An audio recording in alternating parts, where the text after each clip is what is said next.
En el nombre del Padre, y del Hijo y del Espíritu Santo. Amén. Señor, abre mis labios. Trae a mi boca tu alabanza. Señor, te confieso todos mis pecados, mis flaquezas y mis fallas, mis muchísimas fallas. Vive con confianza, Dios ha perdonado todos tus pecados, tus flaquezas y tus fallas. Señor, te confieso todos mis pecados, mis flaquezas y mis fallas, mis muchísimas fallas. Vive con confianza, Dios ha perdonado todos tus pecados, tus flaquezas y tus fallas. Gloria sea al Padre, y al Hijo, y al Espíritu Santo, como era al principio, es ahora y será siempre, por los siglos de los siglos. Amén. Y vamos a escuchar lectura del Evangelio para este domingo, San Mateo, capítulo 21, los versículos 21 al 32. ¿Quién va a leer? Mateo 21, desde el 23 al 33. 21, 21, 23, 23 al al 33. Dice: Jesús entró en el templo y mientras enseñaba, se le acercaron los sumos sacerdotes y los ancianos del pueblo para decirles: ¿con qué autoridad haces estas cosas?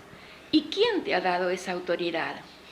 Jesús les respondió: yo también quiero hacerles una sola pregunta. Si me responden, les diré con qué autoridad hago estas cosas. ¿De dónde venía el bautismo de Juan? ¿Del cielo o de los hombres? Ellos se hacían este razonamiento. Si respondemos, del cielo, Él nos dirá: entonces, ¿por qué no creyeron en Él? Y si decimos, de los hombres, debemos temer a la multitud, porque todos consideran a Juan un profeta. Por eso respondieron a Jesús: no sabemos. Él por su parte les respondió: entonces yo tampoco les diré con qué autoridad hago esto. ¿Qué les parece? Un hombre tenía 2 hijos y dirigiéndose al primero le dijo: hijo, quiero que hoy vayas a trabajar a mi viña. Él respondió: no quiero. Pero después se arrepintió y fue. Dirigiéndose al segundo le dijo lo mismo y éste le respondió: voy, Señor, pero no fue. ¿Cuál de los 2 cumplió la voluntad de su padre? El primero, le respondieron. Jesús les dijo: les aseguro que los publicanos y las prostitutas llegan antes que ustedes al reino de Dios. En efecto, Juan vino a ustedes por el camino de la justicia y no creyeron en él. En cambio, los publicanos y las prostitutas creyeron en él. Pero ustedes, ni siquiera al ver este ejemplo, se han arrepentido ni han creído en él. Palabra inspirada por Dios. Gracias pasa a ustedes de Dios nuestro Padre, de su Hijo Jesucristo. Amén. Amén. Nuestro leccionario, que nos ha dejado algunas partes afuera, entonces, bueno, por lo menos tenemos que mencionarlas para que esto que tenemos hoy no quede completamente descolgado. Pero ya hay un tema que ha empezado a aparecer A ver, veníamos desarrollando un tema que es lo que Mateo tiene un poco en la lista, que va apareciendo en los textos. Bueno, estaba el tema de la justicia. Bueno, la parábola de los obreros de la última hora se hace este planteo sobre qué es lo justo. Ahora, habrán notado que en el texto de hoy hay una mención nuevamente de esta. Es la misma palabra griega que se sigue usando, dikaio, justicia, que Juan el Bautista vino en justicia. Ahora, agrega a la conversación el problema, el tema de la autoridad. Porque claro, por un lado, el relato mateano que nosotros y nosotras compartimos hoy en día es lo más probable el relato de las dificultades de la propia comunidad primitiva mateana. Porque bueno, no se puede en la época hablar de la iglesia, pero no hay tal cosa. Son comunidades donde algunos leen unos textos, otros leen otros y así. Pero entonces, claro, ¿qué pasa acá? En esta comunidad mateana hay temas complicados. Por eso hay recuerdos que vienen.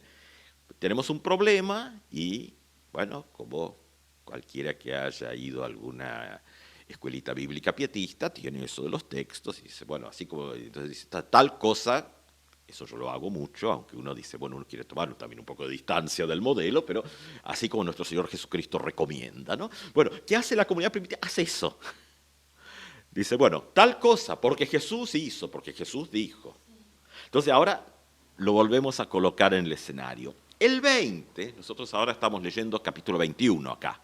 En el 20 se cerraba, después de que se había puesto sobre la mesa, digamos, el escenario, el tema de que la justicia tiene que ver en realidad con que todo el mundo coma y el bienestar, y no una cuestión penal de la exactitud de cuántos gramos de harina le corresponde por las horas trabajadas, lo lleva ahora a un nuevo escenario. Entre medio, ahí está la petición por el reparto de los lugares de poder.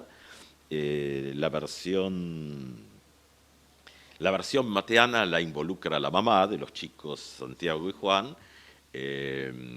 Los otros, en la de Marcos, por lo menos van ellos, ¿no?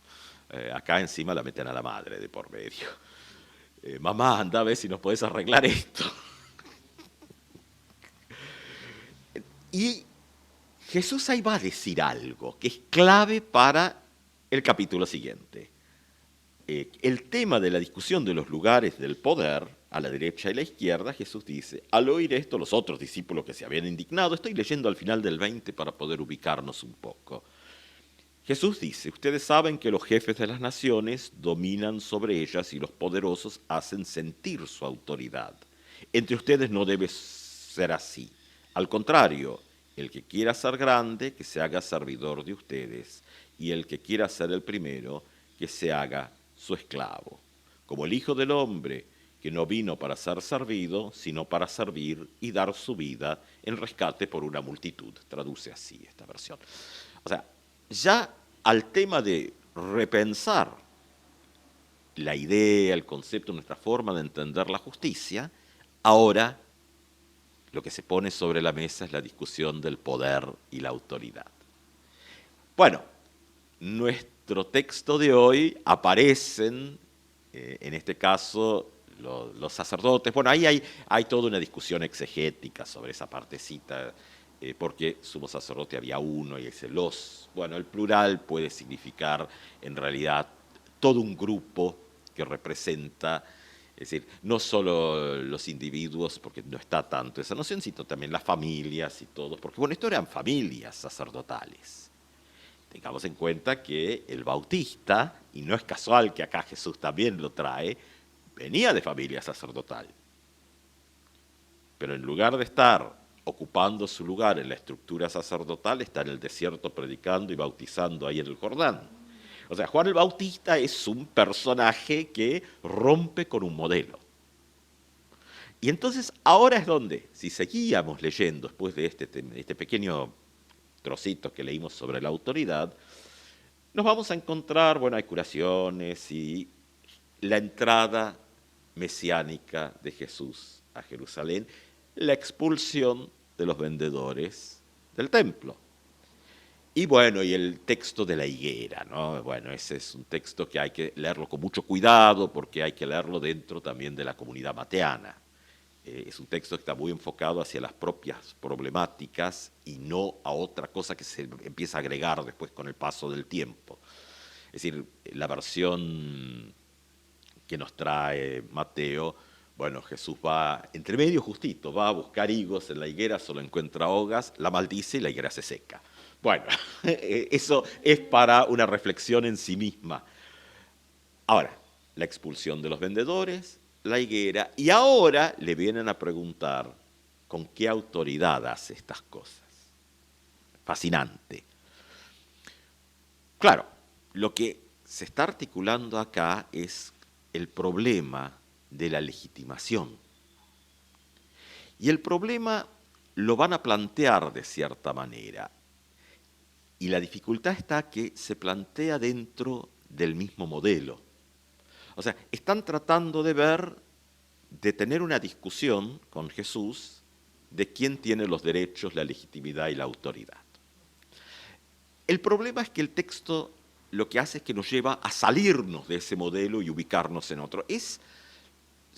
para ir a otra tradición, que es la juanina, el Evangelio de Juan. ¿Recuerdan a Jesús ahí en el pozo de Jacob con la mujer samaritana? Jesús pide agua, y viene la mujer que viene a sacar agua, Jesús le pide y ella le dice, tú que eres judío me pides a mí que soy samaritana, y bueno, porque no se hablan, el texto lo va describiendo, y entonces está el tema del agua de vida, el agua del pozo. Entonces, la mujer samaritana le dice a Jesús, porque ustedes dicen que hay que ir a adorar a Jerusalén, pero nosotros lo hacemos aquí, en este monte, que es donde había estado el templo samaritano, que los otros lo habían tirado abajo, es decir, y lo hacemos acá. Y Jesús responde que llega un tiempo donde los verdaderos adoradores y adoradoras, no importa dónde lo hagan, porque lo harán en espíritu y verdad. Eso es un cambio de modelo. Acá pasa lo mismo. Estamos entonces en la versión mateana sobre esto. El problema de la autoridad. ¿Dónde está ubicado Jesús? No lo dice exactamente, pero por cuestiones que hacen más a la arqueología y todo, uno puede suponer, no lo dice exactamente, que está ubicado en ese primer patio de los paganos. El relato de Marcos es un poquito diferente, pero como leemos Mateo, nos vamos a quedar ahí. Claro, mientras enseñaba, se le acercaron. O sea, en un lugar donde había muchísimo movimiento y que posiblemente es el mismo lugar donde estaba instalada la feria, que Jesús los sacó a todos a los latigazos en el texto anterior, ¿no? Así es, alguna vez que, bueno, también se ve que alguna vez Jesús también perdía un poco la paciencia con algunas cosas. Bueno. Claro, ahí, o sea, afuera. Entonces, claro, en ese lugar es donde lo más probable es que está ocurriendo esta escena. ¿Qué se está enseñando? No nos dice el texto, pero sea lo que sea, está generando una molestia en el grupo que administra el templo y administra el acceso a Dios. Porque estos eran los patios que se iban acercando hasta el lugar santísimo donde solo entra el sumo sacerdote y en la historia los sumos sacerdotes. Entonces, si uno hace lectura estructural de lo que estamos leyendo hoy, no está tan mal decir los. El histórico crítico dice, no, es un error porque había uno. Pero el que hace lectura estructural dice, ahí está toda una línea sucesoria de quienes administran el acceso a Dios. Entonces, claro, acá va a estar el problema si el acceso a lo sagrado, el acceso a Dios, ¿quién lo controla? ¿Quién es el secretario privado de Dios? ¿Quién se autotitula secretario privado de Dios? Bueno, y ahora está el problema. ¿Es el sistema del templo con todo su esquema de sacerdocio o es otra cosa? Entonces aparece la pregunta sobre el bautista en el desierto, que tiene como esa doble connotación, porque también Juan el Bautista es de familia sacerdotal, pero está en el desierto y está predicando el bautismo. ¿De dónde viene el bautismo de Juan? Claro, y ahí se meten en un brete, porque el propio texto dice que la reflexión es, claro, si dicen que viene del cielo, ¿y por qué no le creyeron? Y si dicen que viene del ámbito de lo terrenal, tienen miedo al pueblo que reconocen en el Bautista un profeta, o sea que eso viene de Dios. Entonces, claro, no pueden salirse del modelo y volver a mirar desde otro lugar. Quedan atrapados porque, claro, tienen una serie de beneficios en ser los administradores de Dios, que también hace que sean los administradores de todo. Y están ubicados en un lugar que tampoco quieren perder. ¿Y cuál es el problema de lo que está trayendo Jesús? Bueno, está diciendo que el acceso a Dios no pasa por la estructura, por ninguna estructura del templo, sino que pasa por ese vínculo que Dios establece. ¿Del cielo o de los hombres? Es la pregunta. Claro, si es del cielo, ¿por qué no le creyeron? Si es de los hombres, el temor a la multitud. Y viene una parábola. Claro, el envío, el llamado, como querramos, que es lo que la parábola trae, es abierto. Y entonces, aquellas y aquellos que dentro del modelo social están en el último lugar, son los que escuchan. O sea, ¿quién hace la voluntad? Bueno, el primero, el que dice no y va. Y el que dice sí y no va, queda en segundo lugar. En efecto, Juan vino a ustedes por el camino de la justicia. Esto engancha con lo de la temática del domingo pasado. Ahora, claro, ahora empezamos a ver que camino de la justicia, que en el texto del domingo pasado tenía que ver con el tema de lo cotidiano y de que todo el mundo coma, ahora nuestro texto de hoy le da otra vuelta de rosca al mismo concepto.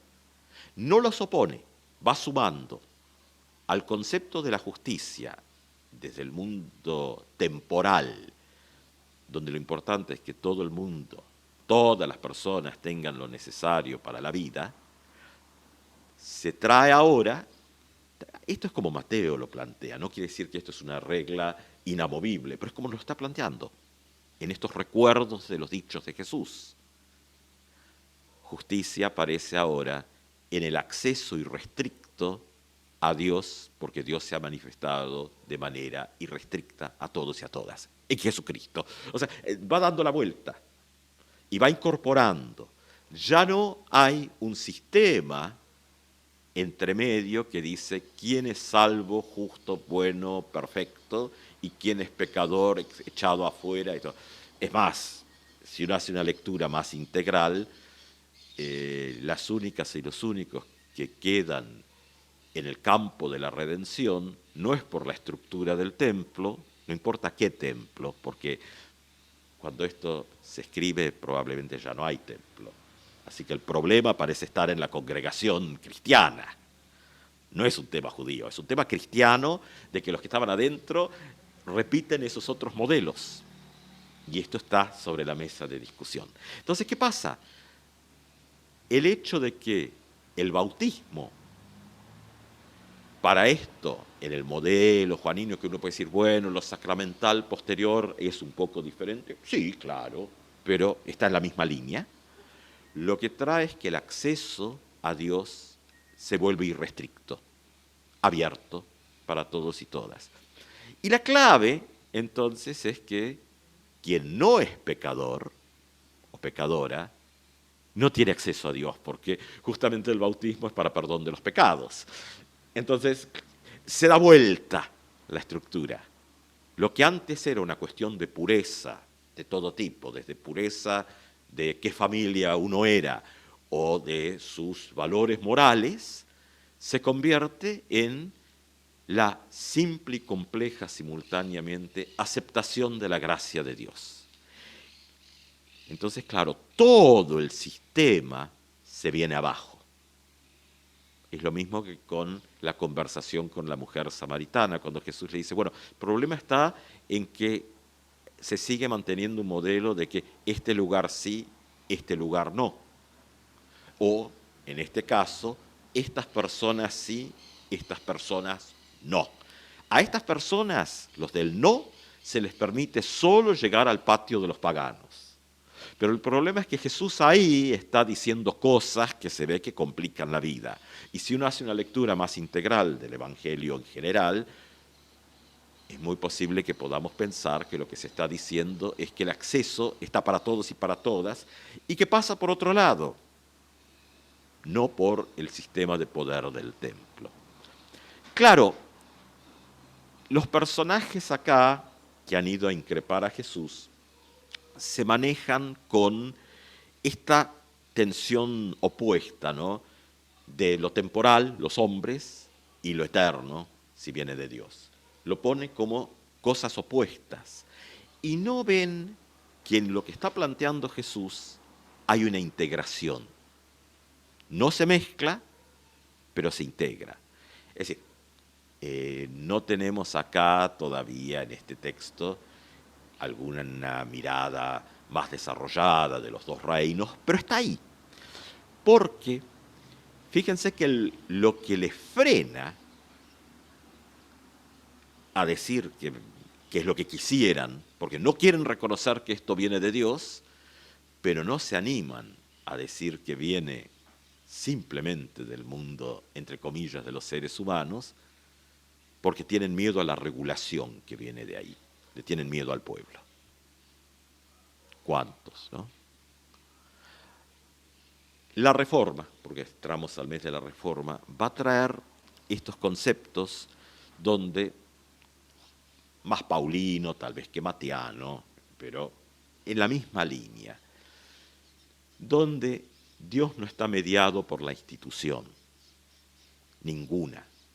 O sea, la Iglesia no es mediadora, no es la que controla quién entra y quién sale, sino que se debe volver lugar de encuentro para que las personas puedan encontrarse con Cristo. Y no decidir quién sí, quién no. Esa no es función de la Iglesia. Ni es función del templo, ni es función de ninguna de las estructuras a través del tiempo. Pero claro, esto tiene sus también complicaciones. Por eso la Reforma va a traer algunos elementos para pensar. Hoy en día, pues esto es lenguaje más moderno ahora, uno no puede pensar ni en el texto bíblico ni en Lutero con la palabra democracia, porque es un concepto mucho más reciente. Pero sí podemos aplicar el uso en decir, bueno, hay una especie de democratización. La Biblia va a ser puesta, entre comillas, en manos de toda la gente, no solo del clero. Eso es un salto muy grande, parece poca cosa hoy en día, pero en la época era decir, bueno, todos y todas, claro, quienes pueden leer. Entonces, por eso también con la Reforma hay tanta insistencia en la escuela. Leer también era un acceso de democratización, porque es algo que limita el poder de aquellos que sí pueden. El hecho de que esté en el acceso para todos y todas, ¿no? El poder leer, el poder juzgar a partir de la Escritura. Esto es algo que también aparece en la Reforma, fascinantemente. Es decir, hay algún texto, no es una cita exacta de memoria, pero hagámoslo así medio en el aire, dice, que tiene que ver más bien con Worms y todo el momento que Lutero se presenta, es decir, bueno, que cualquiera que tenga la Biblia en la mano, acá hay que ver que el sentido es a quien la Biblia le da la razón, tiene más peso que todos los concilios y toda la estructura eclesiástica, va a decir Lutero. Eso es terrible, pero es lo que está pasando en nuestro texto de hoy. Eso es terrible porque es ponerse a todos los poderosos en contra. Está diciendo eso. Claro, no quiere decir que simplemente por sacudir la Biblia en la mano eso nos da la razón, no está diciendo eso. Está diciendo, bueno, que la enseñanza bíblica es la norma. Que después de esto va a traer muchas discusiones en todas las tradiciones protestantes de una u otra manera. En el luteranismo esto llega finalmente a conformar el libro de Concordia, que hoy es justamente la confesionalidad que nos rige, pero que en principio en la época era para lograr el acuerdo interno, una concordia, bueno, acordamos esto. Pero siempre con este modelo de decir, bueno, una vez que lo hemos leído, una vez que hemos hecho todo el camino, una vez que decimos, bueno, en medio de esto el Espíritu Santo habla, la comunidad también dice, bueno, entonces es por acá. El pastor o la pastora no puede venir a predicar otra cosa, porque ya no hay evangelio entonces. Si no hay predicación del evangelio, no hay más iglesia, porque no tenemos modelos. O sea, especialmente en el modelo luterano, que es tan minimalista, no hay elementos externos para sostener la iglesia. El Espíritu Santo simplemente sopla donde se le antoja, y si el evangelio no se predica, sopla en otro lado. Se va a hacer cosas en lugares donde le dan lugar.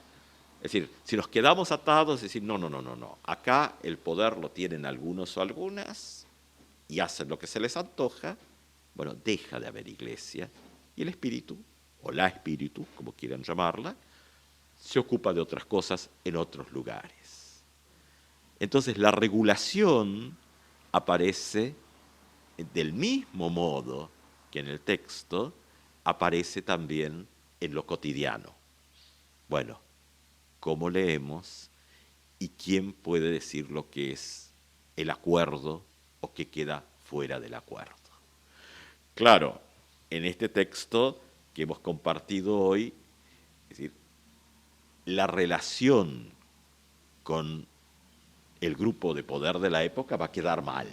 Bueno, en la Reforma también el grupo del poder de la época tampoco queda muy feliz, y hoy en día la pregunta también es, bueno, ¿qué pasa con nosotras y nosotros hoy?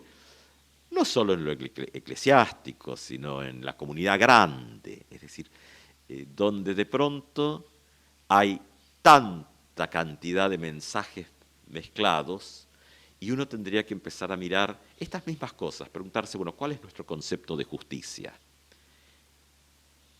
¿Es un sistema simplemente penal o nuestro sistema de justicia tiene que ver con el bienestar de los demás, en el sentido amplio? Nuestro concepto de autoridad, porque hay un riesgo de decir algo que es correcto teológicamente, pero decirlo sin los bordes es peligroso. Bueno, toda autoridad viene de Dios, siempre y cuando esté dentro de la vocación que Dios le ha dado a la autoridad. O sea, la autoridad viene de Dios al Estado, cuando el Estado está para cuidar de todos y de todas los que viven en el espacio de ese Estado. O sea, cuando el Estado se ocupa de justamente romper esa vocación, y bueno, es como dice Bonhoeffer, ahí es donde se le debe resistir, ¿no? El Estado, que en lugar de proteger a todos sus ciudadanos y ciudadanas, decide que una parte de esa sociedad debe ser eliminada en cámara de gas, ya no es la vocación del Estado dada por Dios. Eso es otra cosa y viene de otro lado. Cuando el Estado argentino elimina, no importa el número exacto, pero el número técnico es 30.000 desaparecidos, eso no viene de Dios, viene de otro lado. Entonces ahí el Estado ya no tiene autoridad, se ha perdido. ¿Qué es lo que les pasa en este texto a la gente? ¿Qué es lo que le pasa a las instituciones de todas las épocas cuando pierden su rumbo y su vocación? Cuando esto se pierde. Entonces, hoy que también como países navegamos en un montón de discursos, es donde estas preguntas se vuelven importantes y el texto de hoy es tan relevante. Bien, ¿qué es lo que viene de Dios? ¿Y cuál es la voluntad? ¿No? El tema al final. No es solo que viene y tiene direccionamiento. El Estado está para, bien luterano esto, el Estado es una vocación puesta por Dios para hacer esto, para cuidar de la gente. Los padres y madres, dice ahí la explicación de Lutero del primer mandamiento, ¿no? En el Catecismo Mayor. Interesante que en el primer mandamiento está eso. Están puestos por Dios para el cuidado, la crianza, de que no le falte el alimento y no le falte todo lo necesario a las niñas y niños, hijos e hijas. Están para eso. No para abusar de los niños y niñas, no son sus dueños, ni para venderlos, ni nada, no, eso no. Ahí se rompe entonces la vocación. El juez está para que haya justicia, y cuando hay justicia en una nación, las cosas funcionan. Bueno, ahí está su vocación, y entonces sí, eso es lo que Dios sostiene, pero con intencionalidad. El final del texto, ¿quién hizo la voluntad? Finalmente, los que tendrían que haberla hecho, aparentemente por el texto, por cómo queda, no lo han hecho, y aquellas y aquellos que habían sido dejados fuera, es decir, justamente aquellos que el modelo de época y de toda época, publicanos y prostitutas, dice nuestro texto, que eran lo que estaba más afuera de todo, de la estructura social, lo peor de lo peor, finalmente son los que están, porque sí ponen esto en práctica. Bueno, mensaje para nosotros y nosotras hoy. ¿Cómo miramos, cómo leemos, cómo nos ubicamos? Justamente en momentos donde también tenemos que tomar decisiones como comunidad temporal. Y el texto de hoy lo que trae justamente, trae esa dinámica de sentido entre lo eterno y lo temporal. Y aquellos que tenían la administración de lo eterno y lo temporal quedan, bueno, en posición adelantada, han quedado en esto, o sea, su movimiento ha sido desestimado.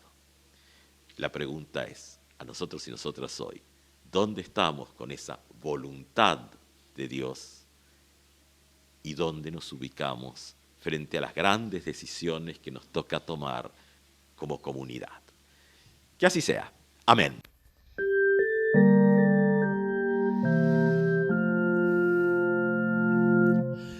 Bellas flores guarda el bulbo, la semilla un manzanal, el capullo nos promete mariposas a volar.